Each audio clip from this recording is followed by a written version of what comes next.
As an artist, I try and separate the person from the artist. So I'm Alan McIntyre, but I like to work under a pseudonym of Canine. My goal with working under a pseudonym was really to free myself, because my overall goal is really to enjoy myself, and hopefully other people will enjoy my work too. I just want to be free. I just want to let things happen, and I do what I feel like as I'm doing it. That's really the freedom that kind of working under the pseudonym of Canine, I think, really gave me as an artist, to get out of my own way. We used to have a dog.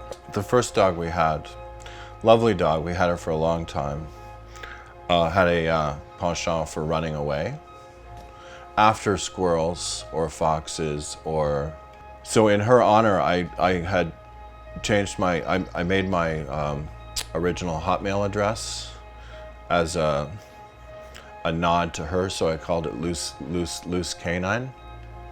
And loose cannon in English is very idiomatic of somebody who is very impulsive, which I am less so than I used to be, but I do tend to be very impulsive, and my work really is just kind of a sequence of impulses.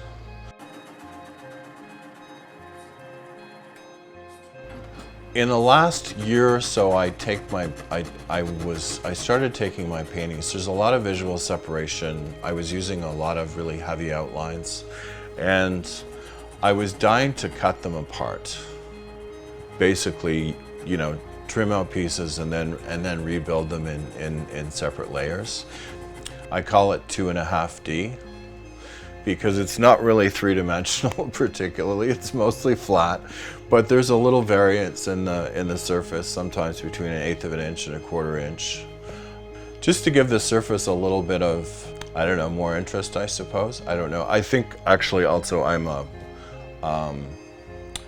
a frustrated sculptor, so my artistic training was mostly in sculpture. Actually, when I was really little, I would get my exams when I was in grade, you know, in the lower grades, 1, 2, 3 sort of thing. I would be given an exam, and I wouldn't answer any of the questions. I would just draw pictures along the border, and I don't think I've really progressed ultimately too much from that. So a lot of it is that kind of return to just kind of a careless, in a good way, kind of freedom.